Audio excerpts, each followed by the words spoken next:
East বেঙ্গলের পরবর্তী coach হচ্ছেন অ্যান্টনিও লোপেজ হাবাস, এটা মোটামুটি সবাই জানেন। তবে এবার ইস্ট বেঙ্গলের নজরে একজন বিশ্বকাপার, অস্ট্রেলিয়ান একজন বিশ্বকাপার ইস্ট বেঙ্গলের নজরে। এছাড়াও ভারতীয় ফুটবলের স্টার ডিফেন্ডার, তাকেও কিন্তু নজরে রেখেছে বা টার্গেট করেছে ইস্ট বেঙ্গল। আজকের ভিডিওতে ইস্ট বেঙ্গল নিয়ে আরো অনেক খবর থাকবে, তাই ভিডিওটা শেষ পর্যন্ত দেখবেন। লাইক করবেন, কমেন্ট করবেন, চ্যানেলে নতুন হলে সাবস্ক্রাইব করতে ভুলবেন না। চলুন ভিডিওটা শুরু করা যাক। নমস্কার, আপনাদের সঙ্গে রয়েছে আমি ঋষিকেশ।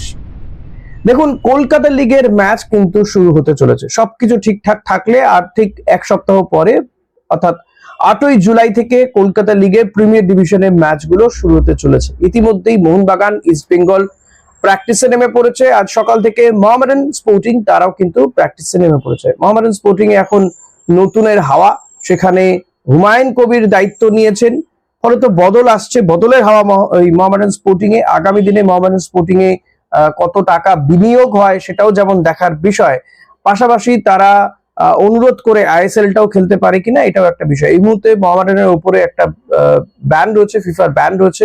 মোহামেডান স্পোর্টিং কর্তৃপক্ষ তারা চাইছে তাদের প্রাথমিকভাবে এই ব্যানটা উঠে যাক, তারপরে তারা দল গঠনে নামবে, অর্থাৎ বিদেশি বা স্বদেশি আরো ভালো প্লেয়ার নেওয়ার ক্ষেত্রে তারা পদক্ষেপ করতে পারবে যদি ফিফার এই ব্যানটা উঠে যায়। যতক্ষণ পর্যন্ত না ব্যানটা উঠছে ততক্ষণ পর্যন্ত তারা এই পদক্ষেপটা করতে পারছে না। যদিও তারা কলকাতা লিগের ম্যাচ খেলার জন্য কিন্তু আজ সকাল থেকেই প্র্যাকটিসে নেমে পড়েছে। এরই পাশাপাশি আমরা জানি যে ইস্ট বেঙ্গলও বহুদিন ধরেই প্র্যাকটিস করছে। ইস্ট বেঙ্গলের এই জুনিয়র টিমের কোচ, তার তত্ত্বাবধানে চলছে প্র্যাকটিস। এবং এই মুহূর্তে দাঁড়িয়ে এবারের ইস্ট বেঙ্গলে কলকাতা লিগে কিন্তু বেশ কিছু প্লেয়ারকে ইস্ট বেঙ্গল ছেড়ে দিয়েছে, সায়ন ব্যানার্জির মতন কলকাতা লিগের টিমটাতে যারা ছিল। পাশাপাশি বহু নতুন প্লেয়ারও যোগ দিয়েছে, যেমন দেবায়ন হাজরা, মোহাম্মদ বিলাল, অঙ্কন ভট্টাচার্য, এরা যোগ দিয়েছে ইস্ট বেঙ্গলে। এবং ইস্ট বেঙ্গল মাঠেই তাদের প্র্যাকটিস চলছে। কোচ অর্চিষ্মান বিশ্বাস এবং তার সহকারীদের তত্ত্বাবধানে এই প্র্যাকটিস চলছে। বিনো জর্জ, এই রিজার্ভ টিমটার বা জুনিয়র টিমটার যে হেড কোচ বিনো জর্জ, তিনি এখনো পর্যন্ত আসেননি। কবে আসবেন সেটাও জানা যাচ্ছে না। এরই পাশাপাশি আর দু একদিনের মধ্যেই হয়তো ডেভিড, পিবি বিষ্ণু, আমান সিকে, জেসিন টিকেরা, তারাও কিন্তু যোগ দিয়ে দেবেন কলকাতা লিগের এই দলে। কারণ কলকাতা লিগ চ্যাম্পিয়ন হতে চায় ইস্ট বেঙ্গল আবারও। এবার যদি জেতে তারা, তাহলে হ্যাট্রিক হয়ে যাবে। সেই হ্যাট্রিকের লক্ষ্যেই ইস্ট বেঙ্গল নামবে। খুব সম্ভবত 9ই জুলাই থেকে ইস্ট বেঙ্গলের ম্যাচ হতে পারে। ইস্ট বেঙ্গল কলকাতা লিগের ম্যাচে মাঠে নামতে পারে, তবে সবটাই ডিপেন্ড করছে যে 8ই জুলাই থেকে প্রিমিয়ার ডিভিশনের ম্যাচটা শুরু হয় কিনা। আর একটা বিষয়, এবারে কিন্তু কলকাতা লিগের ম্যাচগুলো ইস্ট বেঙ্গল প্রত্যেকটা ম্যাচ তারা তাদের মাঠেই খেলবে বলে জানা যাচ্ছে। এর পাশাপাশি যদি আসি, ট্রান্সফার মার্কেটের খবরের দিকে নজর রয়েছে প্রত্যেকেরই।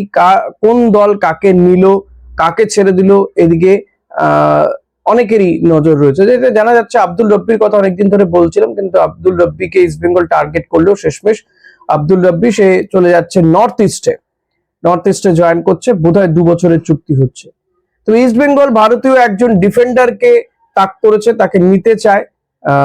সে আর কেউ নয়, সন্দেশ জিঙ্গানকে ইস্ট বেঙ্গল নিতে চাইছে। সন্দেশ জিঙ্গানকে নিতে পারলে সেক্ষেত্রে আনোয়ার আলীর সঙ্গে একটা ভালো স্বদেশি ডিফেন্ডার জুটি হতে পারে। কারণ ইস্ট বেঙ্গল চাইছে, এই বিশেষ করে এই হাবাস তো একটু ডিফেন্স নির্ভর খেলা খেলেন, তিনি সেন্টার ডিফেন্সটা শক্তপোক্ত করতে চাইছেন। ধরেই রাখুন কেভিন সিভেলেকে পাওয়া যাবে না, তো কেভিনকে না পাওয়া যাওয়াতেই কিন্তু ভারতীয় ডিফেন্ডারদের দিয়ে কি করে শক্ত ডিফেন্স তৈরি করা যায়, তাহলে সেক্ষেত্রে মাঝমাঠ এবং আপফ্রন্টে আরো একজন দুজন স্ট্রাইকারকে বাড়ানো যেতে পারে, এরকমই ভাবনা চিন্তা কিন্তু ইস্ট বেঙ্গল করছে। সেই কারণেই সন্দেশ জিঙ্গানের দিকে ইস্ট বেঙ্গলের নজর। 32 বছর বয়সটা একটা ফ্যাক্টর, কিন্তু সন্দেশ জিঙ্গান যে ফুটবলটা খেলছেন গত কয়েক বছর ধরে এফসি গোয়ার জার্সি পরে কিংবা ভারতীয় দলের জার্সি পরে, সেটা কিন্তু অতুলনীয় বলাই যেতে পারে। সন্দেশ জিঙ্গান মাঝে একটা সিজন বোধহয় মোহনবাগানেও খেলে গিয়েছে। তো এখানেও সন্দেশ জিঙ্গানকে পেতে চাইছে ইস্ট বেঙ্গল।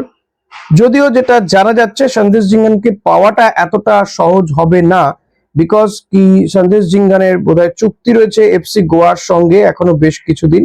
আমি একটু দেখে নিই। এর মধ্যে সন্দেশ জিঙ্গান, যেটা জানা যায়, সন্দেশ জিঙ্গানের গত আইএসএল এ একটা গোলও রয়েছে, 13টা ম্যাচে একটা গোলও রয়েছে সন্দেশের।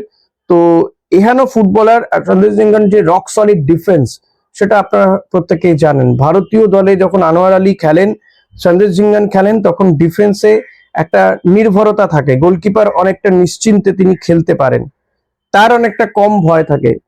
তো সে কারণে, এবং তার হেডে গোল করার যে দক্ষতা রয়েছে, দলকে নেতৃত্ব দেওয়ার একটা দক্ষতা রয়েছে, এই সমস্ত দিক ভেবেচিন্তেই কিন্তু তাকে নেওয়ার কথা ভাবা হচ্ছে, এবং কোচ যখন হাবাস, তো সেই দিকটা কিন্তু একটা বড় দিক বলে আমার মনে হচ্ছে। এদিকে সন্দেশ জিঙ্গান, তিনি এই যে বিশ্বকাপ হচ্ছে তাতে ভারত যে খেলতে পারছে না, তা আগে তিনি তার হতাশা প্রকাশ করেছেন যে ভারতীয় ফুটবলের এই দশার জন্য তারা কোয়ালিফাইও করতে পারে না। তার বক্তব্য যে ভারতীয় দলের এই মুহূর্তে দাঁড়িয়ে সমস্ত লেভেলের একটা সঠিক স্ট্রাকচার হওয়া উচিত, এবং এই ডোমেস্টিক টুর্নামেন্ট গুলো, এই যে ধরুন আইএসএল বা এই টুর্নামেন্ট গুলোকে একটা সঠিক পদ্ধতিতে এগিয়ে নিয়ে যাওয়া উচিত, ঠিকঠাক হওয়া উচিত। মানে এই বছর হবে, ও বছর হবে কি হবে না, এই আশঙ্কা যেন না থাকে, এবং সিনিয়র জুনিয়র লেভেল, মহিলা, সমস্ত লেভেলে কিন্তু এই স্ট্রাকচার ফুটবলটা ডেফিনিট করে চালানো উচিত বলে মনে করেন সন্দেশ জিঙ্গান। তো সন্দেশ জিঙ্গানে যেটা দেখছিলাম, কন্ট্রাক্টটা কিন্তু এফসি গোয়ার সঙ্গে যাই হোক শেষ হয়ে গিয়েছে মে মাসে, এই 26শে মে পর্যন্ত কন্ট্রাক্ট ছিল। ফলে এই ক্ষেত্রে একটা সুবিধা রয়েছে যে ফ্রি প্লেয়ার, ফলে সন্দেশ জিঙ্গানকে আনার ক্ষেত্রে খুব একটা অসুবিধা হবে না। সাহিল তাবোরার কথা আপনাদেরকে অনেকবার বলেছি, এই প্লেয়ারটিও কিন্তু ইস্ট বেঙ্গলে আসতে পারে, অনেকটাই পজিটিভ কথাবার্তা এগিয়েছে সাহিল তাবোরার বিষয়ে। এখন কতটা কনফার্মেশন যেহেতু এখনো আসেনি, ইস্ট বেঙ্গল অফিসিয়ালি অ্যানাউন্সমেন্ট করেনি, তাই ওইটুকু একটু ফাঁক রাখছি, বাকিটা দেখা যাবে।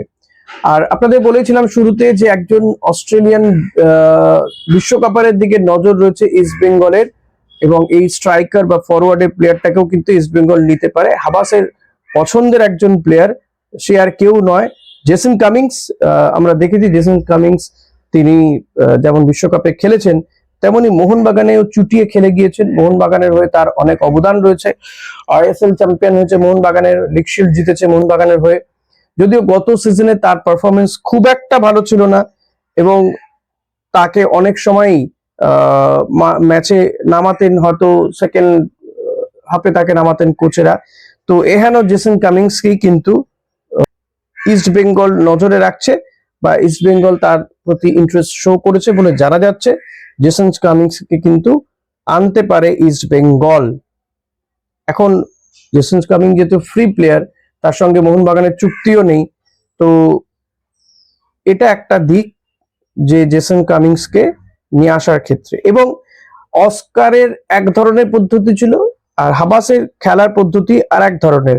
হাবাস এমন একজনকে চান যিনি পেছন থেকে, মানে স্ট্রাইকার আর অ্যাটাকিং মিডফিল্ডারের মাঝামাঝি জায়গা থেকে একটা অপারেট করবেন। মানে হাবাসের কোচিং এ কিন্তু মাঝমাঠ অ্যাটাকিং মিডফিল্ডারের কাজটা খুব কম, সেক্ষেত্রে হাবাস চান একজন মানে স্ট্রাইকার আর মিডফিল্ডে মাঝামাঝি যিনি সংযোগ স্থাপন করবেন, এমন একজন সেকেন্ড স্ট্রাইকার তিনি চান।